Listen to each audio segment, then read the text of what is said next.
Baik, saya akan membacakan kebenaran firman Tuhan yang terambil dari kitab Ayub pasal 21 sampai 3 ayat 1 sampai 34. Beginilah pembacaan firman Tuhan. Tetapi Ayub menjawab, dengarkanlah baik-baik perkataanku dan biarlah itu menjadi penghiburanmu. Bersabarlah dengan aku akan berbicara.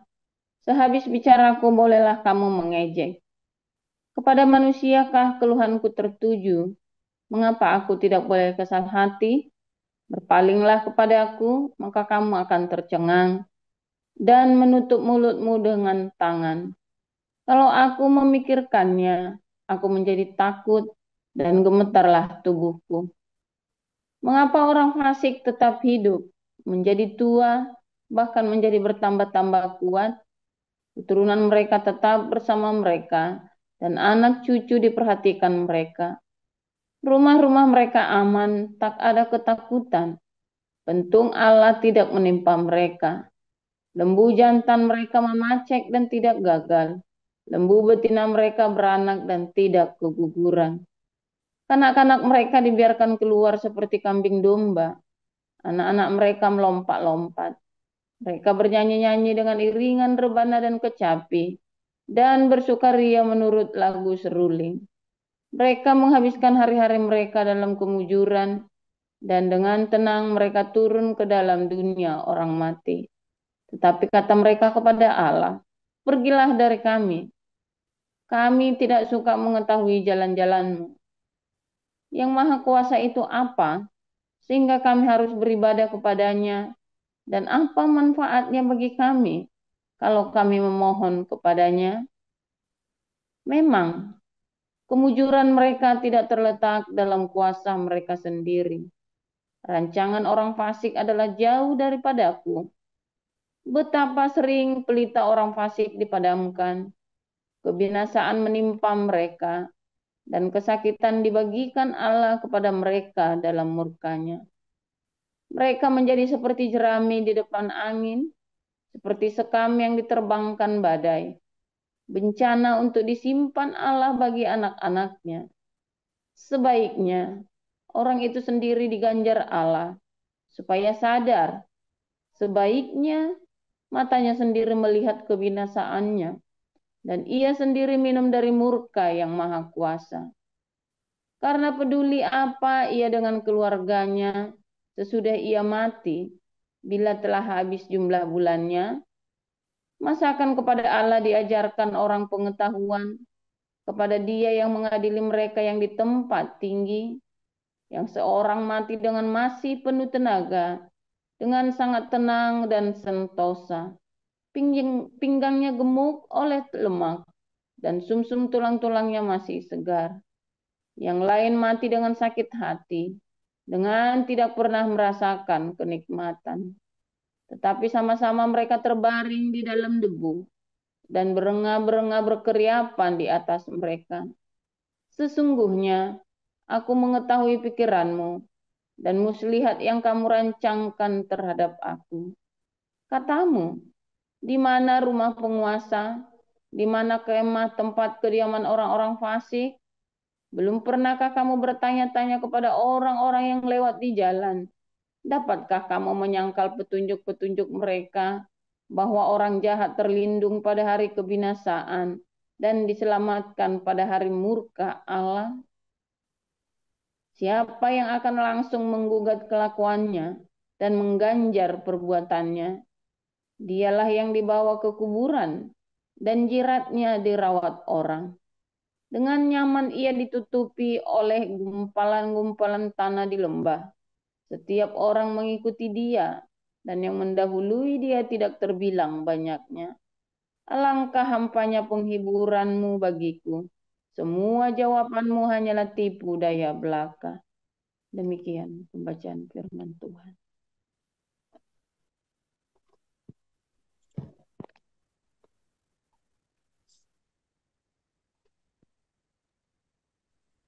Baik, saya lanjutkan dari Roma pasal 12. Karena itu, saudara-saudara, demi kemurahan Allah, aku menasihatkan kamu, supaya kamu mempersembahkan tubuhmu sebagai persembahan yang hidup, yang kudus, dan yang berkenan kepada Allah. Itu adalah ibadahmu yang sejati. Janganlah kamu menjadi serupa dengan dunia ini, tetapi berubahlah oleh pembaruan budimu, sehingga kamu dapat membedakan manakah kehendak Allah, apa yang baik, yang berkenan kepada Allah, dan yang sempurna. Berdasarkan kasih karunia yang dianugerahkan kepadaku, aku berkata kepada setiap orang di antara kamu, janganlah kamu memikirkan hal-hal yang lebih tinggi daripada yang patut kamu pikirkan, tetapi hendaklah kamu berpikir begitu rupa, sehingga kamu menguasai diri menurut ukuran iman yang dikaruniakan Allah kepada kamu masing-masing. Sebab sama seperti pada satu tubuh, kita mempunyai banyak anggota, tetapi tidak semua anggota itu mempunyai tugas yang sama.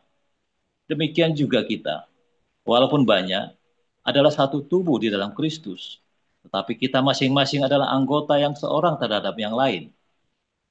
Demikianlah kita mempunyai karunia yang berlain-lainan, menurut kasih karunia yang dianugerahkan kepada kita. Jika karunia itu adalah untuk bernubuat, baiklah kita melakukannya sesuai dengan iman kita.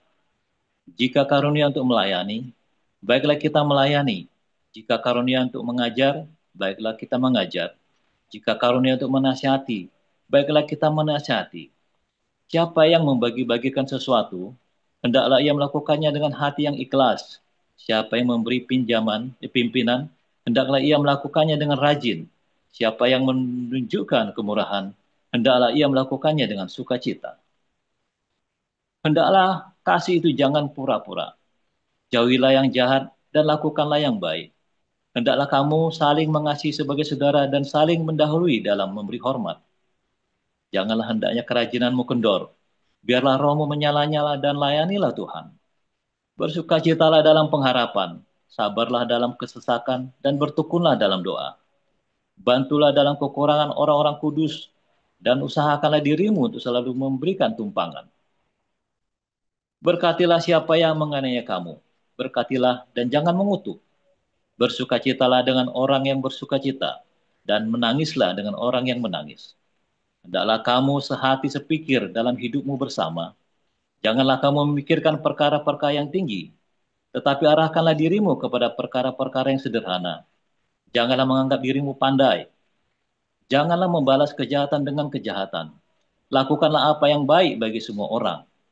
Sedapat-dapatnya, kalau hal itu bergantung padamu, hiduplah dalam perdamaian dengan semua orang. Saudara-saudaraku yang kekasih, janganlah kamu sendiri menuntut pembalasan, tapi beri tempat kepada murka Allah.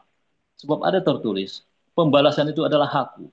Akulah yang akan menuntut pembalasan, firman Tuhan. Tetapi jika seterumu lapar, berilah dia makan. Jika harus, berilah dia minum. Dengan berbuat demikian kamu menumpukan bara api di atas kepalanya. Janganlah kamu kalah terhadap kejahatan, tetapi kalahkanlah kejahatan dengan kebaikan. Demikian firman Tuhan.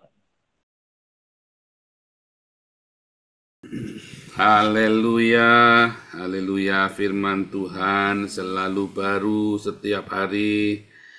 Ya, ketika kita menanti-nantikan Tuhan, ya, dengan penuh sukacita, dengan penuh pengharapan. Saudara, sebentar ya, tadi Ayub 21 sama Roma 12 ya. Saudara, hari ini kemarin kan kita belajar tahayul agama ya, saudara ya. Yang NN, tolong dinyalakan lampu sana, gelap, terlalu gelap ini, N. Kamu tolong nyalakan dulu sebentar. Ya, kemarin kita belajar tentang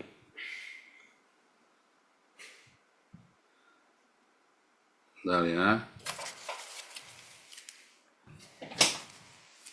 Tes suara saya bagus, Pak Mulya? Ya, bagus, Pastor. Ya. Saudara, kemarin kita belajar tentang tahayul dalam agama. Seru ya, saudara ya. Agama itu ada tahayulnya. Orang Kristen itu juga punya tahayul ya, saudara ya. Dan itu seringkali membuat kamu merasa tertuduh. Nah, di padang gurun itu tempatnya yang begituan tuh, saudara. Dan kamu goyah, kamu bingung. Sehingga kamu masuk dalam jebakan iblis. Ada tertulis ya, ada tertulis, ada tertulis.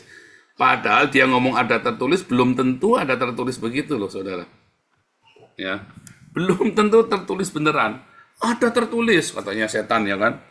Sebentar, ada tertulis. Tetapi apakah konteksnya benar begitu?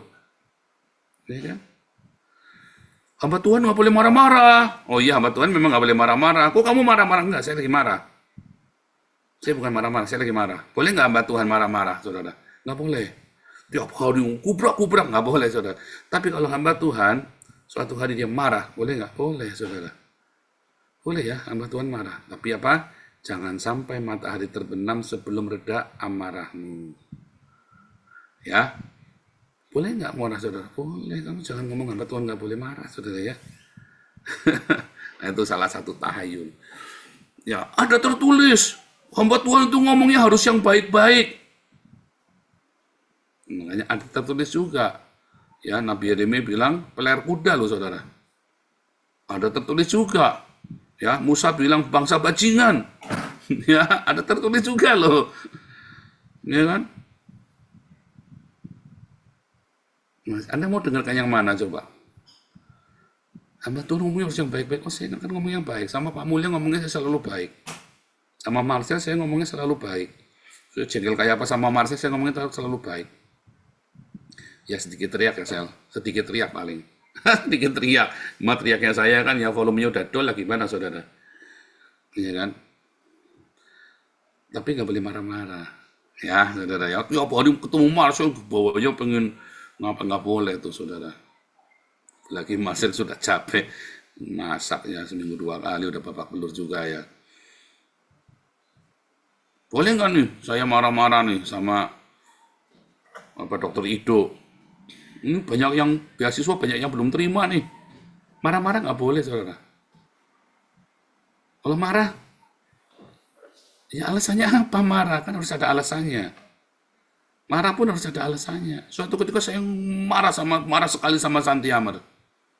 Hari itu saja saudara. Besoknya saya sudah nggak marah. Saya marah sekali. Karena Santi Amar itu janji sama saya, tapi nggak tepati janjinya.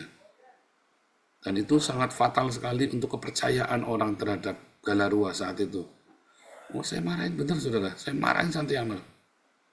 Dia mau terima, mau nggak, urusan. Saya nggak urusan. Pokoknya saya marah.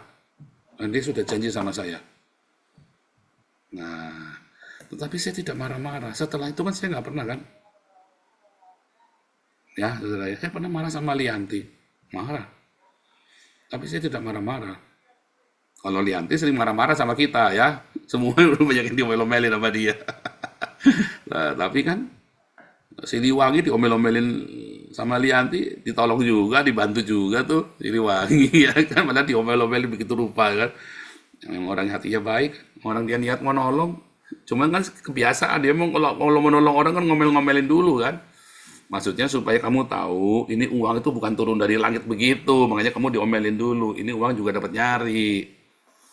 Ini orang juga dapat keringetan. Jadi jangan kamu pikir, oh saya banyak duit terus kasih kamu, bung, begitu saja terus kamu keenakan. Maksudnya bukan begitu ya saudara ya. Makanya diomel-omelin dulu. Kamu harus bedain. Ada lagi nih yang bilang nih, kita kan harus mengasihi musuh kita. Ya, lalu ada pemerkosa. Ya, yang pernah memerkosa istrimu, saudara, keluar dari penjara, dia nggak punya rumah. Kata Tuhan Yesus kan kita harus mengasihi musuh kan? Berarti terus dia ini datang, kata Tuhan Yesus kamu harus mengasihi aku loh. Kamu harus terima aku di rumahmu, kata firman Tuhan. Kebetulan yang merkosa juga Kristen nih, mungkin pendetamu lah, bekas pendetamu apa siapa. Ini kan sekarang lagi banyak nih kasus pendeta mencabuli jemaat, ya. Ya nggak sebanyak orang Islam lah, 1/2 juta atau 1/3 juta kasus lah, ya. Tapi ada nih lagi tren nih kan, kita udah ketemu 2 kasus ini kan, pendeta yang mencabuli jemaatnya, 2 kasus ya nih ya, untuk kita dalam 5 tahun ini ya, dalam 5 tahun ini saya sudah dengar 2 kasus. Lalu pendeta ini keluar dari penjara nih suatu ketika, padahal dia sudah pernah mencabuli istrimu. Apakah dia boleh tinggal di rumahmu, saudara? Kan kamu harus mengasihi musuhmu. Nggak boleh, saudara. Goblok itu namanya. Itulah sebabnya Tuhan Yesus bilang apa? Kasihilah musuhmu. Dia itu musuh. Kamu tidak perlu kamu, ya karena kamu mengasihi, kamu tidak perlu menaruh musuhmu di rumahmu. Bodoh kamu. Ya. Sekali dia mencabuli istrimu, besok dia cabuli anakmu. Kamu jadi jemaatnya, kan aku disuruh mengasihi, Pak. Pendeta sudah mencabuli istriku. Aku disuruh mengasihi, Pak, suruh mengampuni. Kamu mengampuni dia. Tapi kamu jangan berjemaat di situ lagi. Kalau kamu masih di situ, maka kamu tolol. Ada pendeta mencabuli istrimu, kamu masih tetap di situ berjemaat. Padahal aku harus mengampuni. Nah, itu namanya tahayul Kristen itu. Nggak ada ajaran Kristen, ajaran Tuhan Yesus mengajar gitu, nggak ada tuh, saudara. Nanti anakmu dicabuli. Iya kan? Yang ada ayatnya, kasih makan kalau dia lapar. Udah kamu tidur di sana, jadi gelandangan dong, Pak. Nggak apa-apa. Kalau dia lapar, kita kasih makan. Kalau dia haus, kita kasih minum. Tapi kamu jangan masuk ke rumahku, nggak boleh. Kalau kasus KDRT, kan kita harus mengasihi. Nggak boleh, kamu tinggalkan suamimu. Kalau suamimu ngebuki kamu, tinggalkan. Yang tidak boleh, kamu ceraikan. Masalahnya dalam beberapa kasus, kalau tidak cerai, kalau di Indonesia, maka kamu kudu kumpul lagi kan. Jadi perlindungan hukumnya jadi kurang. Nah, itu kamu harus tanya bener-bener tuh. Tetapi kalau suamimu KDRT sama kamu tiap hari, ya kok nggak boleh pisahan, siapa bilang? Kamu boleh bertalak. Tinggalkan, itu suamimu gebukin kamu. Jangan mati konyol. Ya kan, banyak orang udah berani ninggalin suaminya karena katanya Pak Pendeta enggak boleh. Apalagi kalau di gereja Katolik keras ya, saudara ya. Keras tuh masalah perceraian di gereja Katolik itu sangat keras ya. Sampai hari ini di Eropa juga masih sangat keras. Ya kamu tetap harus tinggalin, masa kamu digebukin, goblok kamu namanya. Tuhan Yesus bilang apa? Kasihilah musuhmu. Berilah mereka makan, berilah mereka minum. Ya, kalau dia lagi susah, kita tolong, tapi jangan sampai bawa masuk dia ke rumahmu. Karena dia bisa akan hajar kamu lagi. Itu namanya musuh. Makanya dibilang musuh. Ya, saudara ya. Ada lagi nih, tahayul lagi nih.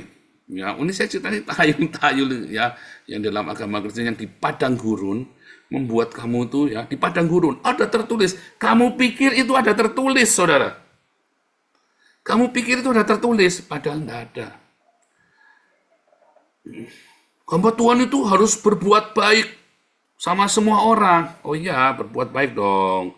Kita kasih makan, kita kasih minum, kita kasih seminggu 2 kali, kita kasih tumpangan di pastorinya Hagios, di Belanda, kan berbuat baik. Tapi kalau dia berkhianat, jangan di sini dong. Kamu keluar dari sini. Kan tetap harus baik. Nanti akan merugikan kamu, saya, dan orang yang tidak terlibat. Saya kan sudah berbuat baik sama kamu. Kamu tidur di luar. Jangan di sini. Kalau suatu ketika kamu ada masalah, saya akan bantu kamu. Ya, saudara ya. Hamba Tuhan kan harus menerima tumpangan. Ya, berilah tumpangan kepada setiap orang. Lu saya mau dikasih tumpangan orang, tidak jelas begitu, saudara. Itu ada, kita kan melayani di Belanda itu, kita melayani para kriminal yang ada di stasiun sentral itu kan. Kebanyakan imigran gak jelas tuh, saudara ya. Dan banyak dari mereka kriminal. Terus saya bawa ke rumah saya di sini, saudara. Melayani, saya kan nggak punya gedung tuh dulu tuh. Katanya, ini Paulus sudah membangun kerajaan. Ya sewa gedung di Den Haag mahal-mahal. Terus maunya kamu saya bawa mereka ke rumah saya begitu. Kriminal-kriminal ini, saudara. Kan goblok saya namanya, saudara. Jangan dong, kita sewa gedung, taruh di situ. Jangan masukkan kriminal ke rumahmu. Kamu pilih-pilih siapa yang boleh masuk ke rumahmu. Ya kan? Edsel, dia kan kriminal tuh dulu ya. 7 kali apa 8 kali masuk penjara tuh dia tuh. Dia tuh perampok ya. Si Marcel sudah membuktikan tuh. Tuh, kasih itu. Kan kita ada peti uang kolektor itu ya. Siapa saja boleh ngasih, tapi kita nggak pernah minta, pokoknya taruh di kantor. Ini nggak bisa kebuka gimana nih? Saya bilang sama Marcel, kasih Excel aja tuh, pasti kebuka. Saya bilang ini Excel ini ya saudara ya, profesional dia tuh ya. Dan dia apa namanya benar-benar profesional. Sama dia cuma diketik sedikit saudara ya. Saya tanya kemana bisa saya, ini bisa cetik sedikit kita kebuka. Loh caranya gimana? Nggak tahu tuh cuma diapain katanya. Ini profesional. Terus saya mau masukkan orang-orang begitu ke rumah saya, saudara. Kalau sama Edsel saya kenal sudah 4 tahun, saudara ya. Dan dia selalu banyak. Itu pun dia masuk ke rumah saya, nggak boleh nginep di rumah saya. Ya, kebetulan dia punya rumah dan tidak perlu nginep. Tapi suatu ketika, Pak, saya kan punya peralatan fitness, saudara ya. Beli murah ya, beli 50 euro dapat satu paket begitu. Tapi ternyata nggak bisa dipakai bangkunya. Jadi saya lagi sama tinggal besinya saja. Terus dia mau fitness tiap hari di sini, nggak boleh. Mengapa nggak boleh, saudara? Karena saya punya anak perempuan dan di rumah ada istri saya. Ya, saudara ya. Anda di padang gurun, orang akan berusaha mengintimidasi Anda, ngepres Anda dengan kata ada tertulis. Anak Tuhan nggak boleh marah, anak Tuhan nggak boleh begitu, anak Tuhan nggak boleh begini. Sehingga kamu tertuduh, akhirnya kamu kejebak. Aduh, mestinya kan aku jangan utangin kamu. Kenapa kamu? Ya, kamu kalau kamu anak Tuhan, kamu harus berbuat kebaikan. Saya ini lagi butuh diutangin. Diutangin buat apa? Ternyata diutangin buat bayar cicilan tas Louis Vuitton, saudara. Terus karena gak ada dikejar debt collector, dia lari sama kamu. Harusnya ya udah tasnya saja dikembalikan, tapi dia nggak mau, dia gengsi. Dia lebih baik utang sama kamu. Lalu dia bilang, anak Tuhan harusnya membantu saya yang lagi lemah. Akhirnya karena kamu tertuduh, saudara. Kamu tolonglah dia. Goblok. Goblok itu. Kamu bilang, ada tertulis. Kamu bilang, saudara ya. Ada tertulis. Kamu tidak boleh memuaskan hawa nafsumu. Tidak boleh bergaya hidup mewah. Ada utang-utang ya. Utang lagi. Ini satu orang rembuk saya, WhatsApp saya mau utang, saudara ya. Minta dibantu rumah, minta. Ada tertulis, kamu harus, seorang hamba Tuhan harus membantu. Saya bilang, oh iya, SOP-nya gampang. Kamu masuk ke embun pagi, nanti pasti dibantu. Sesuai SOP. Masuk aja enggak mau, saudara, maunya minta duit. Saya bilang, kamu ini emang bajingan. Minta duit, cuman datang jam 4 pagi, buka Zoom. Kamu duduk, dengarkan embun pagi. Kamu minta duit kontrakan dibayarin, duit sekolah dibayarin, sembako dikirim. Kamu cuman mau denger, disuruh bangun jam 4 pagi saja dengerin, kamu enggak mau. Apalagi disuruh kerja. Ya kan? Wah, bajingan juga kamu, ternyata memang mental bajingan kamu ya. Tak gituin, saudara. Harus lemah lembut, Pak. Enggak, saudara. Sama orang begini kamu harus keras. Ini orang pemalas. Barang siapa tidak bekerja, jangan makan, mati aja. Ya, saudara ya. Jadi ada tahayul-tahayul yang akan mengintimidasi kamu di padang gurun. Ada tertulis. Makanya kamu harus belajar firman Tuhan yang baik, saudara. Ada orang berani ngopres saya ya. Dia ngomong apa? Tadi siang baru tadi ya, makanya saya tadi keganggu sekali ya. Kamu ini hamba Tuhan, harusnya 5 roti 2 ikan, jadi sisa 12 bakul, malah kamu ya kamu yang pakai, kamu yang bayar. Dia belum tahu ya, komunitas kita, ya semua sumbangan-sumbangan di sini. Berapa banyak yang kita kasih makan, yang kita bantu. Ya, saudara ya. Orang begini mah nggak usah dijelasin, nggak bakal ngerti, dia dijelasin juga. Ada yang bilang lagi, katanya Paul makan uang yayasan. Nombok, iya saudara, saya di yayasan. Ya, sebelum proyek tembak, Den Haag ada proyek, saya malah sering kirim uang ke yayasan. Serius saudara ya. Sebelum ada proyek di Den Haag, saya malah sering kirim uang ke Damaris, Damar Kasih, Embun Pagi. Cek aja deh kalau nggak percaya nama saya tuh. Tahun kemarin ya, selama 10 bulan September. Karena setelah itu memang saya banyak kesulitan. Tetapi kemarin pun saya dikasih uang, saya tetap share loh. Wah, banyak sekali Pak, saya bilang. Saya share ke ini ya Pak, karena kita ada proyek. terserah Pak Paul, pokoknya itu saya taunya Pak Paul. Saya share saudara, nggak boleh saya makan sendiri, walaupun itu buat pelayanan di Den Haag ya, nggak boleh tuh, ya saudara ya. Ada tertulis, dan saya nggak perlu tertuduh, orang berusaha menuduh saya saudara, ya berusaha ngajarin saya, berusaha nuduh saya, karena saya tahu firman Tuhan. Ya, karena saya tahu firman Tuhan, saya jawab sesuai yang tertulis dan saya tahu persis yang saya lakukan. Kalau kamu tidak tahu firman Tuhan, kamu cuman katanya-katanya, goyang kamu saudara di padang gurun. Karena di padang gurun itu, setan itu, hawa nafsumu akan membenarkan dirinya dengan katanya ada tertulis. Padahal belum tentu ada tertulis demikian, saudara. Nah, belum tentu ada tertulis demikian. Makanya kamu dengarkanlah embun pagi tiap hari, supaya kamu belajar firman Tuhan tiap hari di sini. Ya, supaya kamu belajar firman Tuhan tiap hari di sini. Ya, saudara ya. Di embun pagi, kamu di metanoia, saudara. Ya, karena ketika kamu Tuhan Yesus berkata, kasihilah musuhmu. Bagaimana cara mengasihi musuhmu? Kamu punya ide nggak? Cara mengasihi musuh itu bagaimana? Suruh musuhmu itu niduri istrimu gitu. Istrimu itu bujangan itu, apa musuhmu itu? Kasihilah musuhmu loh. Musuhmu itu bujangan, anakmu gadis, dikawinkan begitu saudara. Dia lagi cari istri itu. Kasihan ya. Ada ya saudara ya. Saya pernah ketemu. Loh, kenapa dulu menikah? Iya dulu kan sebenarnya dia dulu nyusahin kita begini, terus saya kasihan dia nggak punya istri, jadi saya nikahkan sama anak saya. Goblok, ini kebetulan ada di ini ya, di Tegal saudara ya. Goblok, ini orang goblok bener ya. Jadi tadi dulu mereka nggak baik keluarganya, terus karena kasihan katanya ya, dinikahkan sama anaknya. Orang digerakkan dengan piti, makanya saya selalu bilang piti itu bukan mercy saudara. Saya banyak nolong orang di pastori, dan kita banyak nampung orang ya, saudara ya. Saya siap kapanpun mereka mentung saya. Jengkel ya jengkel, tapi saya selalu siap kapanpun dibentung. Karena saya bukan PT, saudara. Saya mau tolong.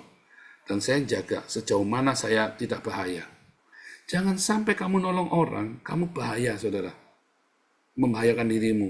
Itu namanya kamu PT, goblok, naif. Di padang gurun cobaan-cobaan seperti itu banyak. Supaya kan kamu kan pengennya baik kan, supaya banyak pahalanya, supaya dibukain jalan. Tapi bukannya kamu nolong orang, bukannya kamu mendapat jalan, dapat pahala, ya palelu saudara ya, malah dipentung kamu ke palelu. Hati-hati di padang gurun. Banyak ya, ada tertulis. Ya pietisme, kesalehan palsu. Ada tertulis sehingga kamu pengen nolong orang. Jangan sampai kamu bayarin sekolah anak tetanggamu, saudara, sementara anakmu sendiri belum bayar sekolah. Biadab kamu, orang tua biadab kamu. Bayari tetanggamu, sementara anakmu sendiri belum bayar sekolah. Kamu tuh orang tua yang tidak bertanggung jawab. Anakmu sakit hati sama kamu nanti.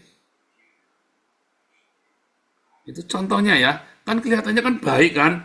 Padahal kan tujuannya untuk memuaskan hawa nafsumu, supaya kamu dipuji-puji orang, kamu orang baik kan, ayo jujur.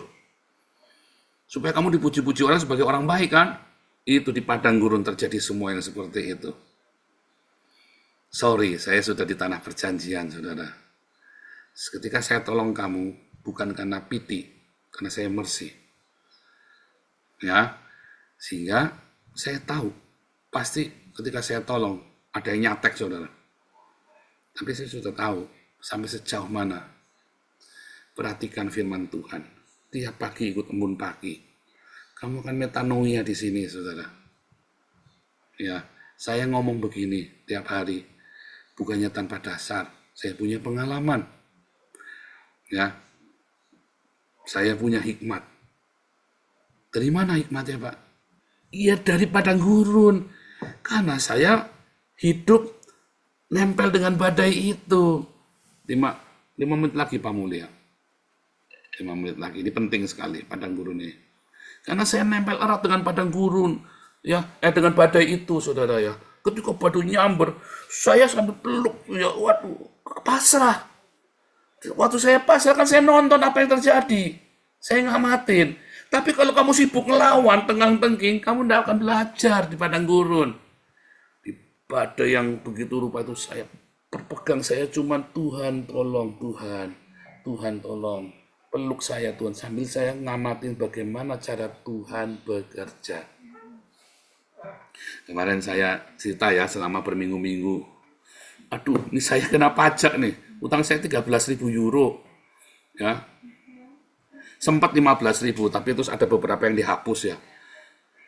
13.000, banyak ya saudara ya, 13.000 itu kira-kira 260 juta, dan itu bukan utang saya sebenarnya, itu tiba-tiba keluar gara-gara tagihan yang aneh-aneh gitu ya, ada pajak yang tiba-tiba, itu salah akuntingnya ya, ternyata nggak bisa diklaim balik karena si akunting ini sudah salah nulis, dan kita udah definitif, artinya udah nggak bisa ditarik.